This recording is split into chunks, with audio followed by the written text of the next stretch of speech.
Right, nhasi tiri kunoko Mazvikadei panonzi paMasvika leisure. Aiwa, this place ndoda ndimbonatsokudza. This place is beautiful, guys. Unoona kuti kana iri weekend kana kuti holiday, anditi, I think this is the place to be. So today what I'm going to do, I just want to show you around nema activities anowanikwa panapa paMasvika leisure kuMazvikadei. Masvika leisure ukasvika paBanket is about 20 kilometers from Banket kuuya panapa. And chimwe chinhu chandafarira ndechekuti road yakanaka, nditi isitauya nemotikari diki atinomboita problem. Road yakanaka zvekuti be, handiti.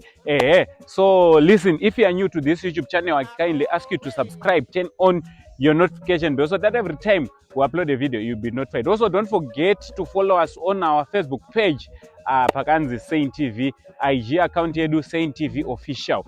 So I just want to show you around panapa. Ndoda kuratidzai helicopters. Pane chopper panapa from Chikopo helicopters. Also pane boat cruise. Pane nzvimbo yakanaka yandoda ndikuradzei. Pane zipline. Pane nema activities ekuti mukauya mukaswera panapa munoswera muchivaraidziwa. Sometimes unongodiwa kuti mumbotiza kudzimba, mombouya mombonatso varairwa muri panapa. So come tizokuradzai.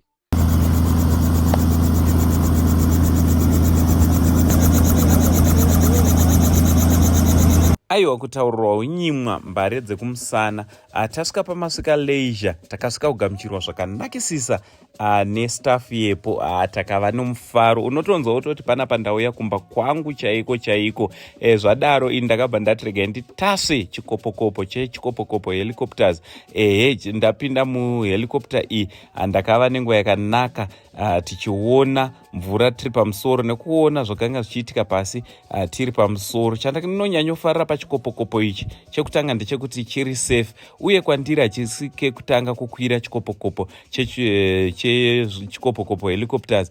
Chimwe chandinofarira ndipilot wemo. Pilot anenge achinatsokuratidzai nzvimbo dzimwe dzamune musingaone muri kure, iye nekuti ajaira kuzviita mazuva ose, nguva dzose anenge achitoziva interesting places muri mudenga. Aiwa, takava nenguva yakanaka. Tadzika ndina kumira, ndakabva ndati kuna ana mainini venyu chiuyai timhanyei tinokwira muchikepe muboat cruise. Tapinda muboat cruise makanga mune vakuru nevadiki nevacheche tirimo, ende pasina kutya nekuti ava inyanzvi kuchengetedza upenyu hwevanhu.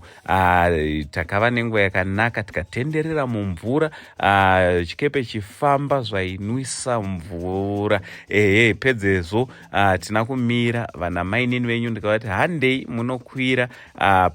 munokwira pazipline. Tasvika pazipline, vakambova nekutya nekugedageda. Ndikati kwirai vana vangu, hazvityise nekuti idzi inyanzvi kuchengetedza upenyu hwevanhu, uyezve makuchengetedzwa mane nguva yokufara muri pazipline. Kuexperienzawo zvimwe zvatisina kuitawo tichiri vadiki. Ini somukuru ndakatozotya kukwira paya. Pedzezvo takazotenderera hedu tiri pamafura mhepo paMasvika leisure, apo pane nzvimbo yakakura yekutandara nokufara. So ndinokukurudzirai kuti mine mhuri dzenyu paholiday, pamazoro, pamaweekend, mhanyai kuMasvika leisure nekuti this is the only place to be.